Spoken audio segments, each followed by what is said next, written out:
rivolgiti a Saverio Romano, che è responsabile. Presentata la lista del cantiere popolare formata da esponenti del PID e della destra che vogliono essere così presenti al Consiglio Comunale di Agrigento alla prossima assise.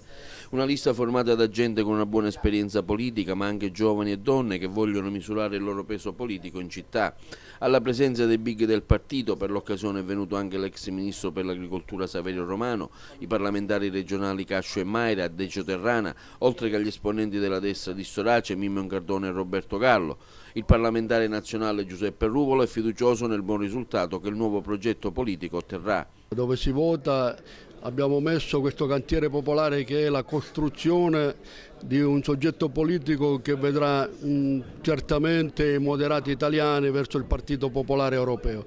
Come vedete noi questo l'abbiamo già consacrato il 25 luglio del 2011, adesso c'è la corsa, Casini che azzera l'UDC, il Partito della Nazione, Alfano che dice che c'è un nuovo partito in arrivo, quindi la scomposizione noi l'abbiamo prevista prima degli altri, siamo di questo onorati, speriamo che attorno a questo cantiere si possa costruire un'immagine nuova della politica. Perché avete scelto Pennica e non Zambuto? Perché noi abbiamo fatto una coalizione che vede il PDL assieme a noi, quindi le aree moderate che vanno verso il Partito Popolare Europeo.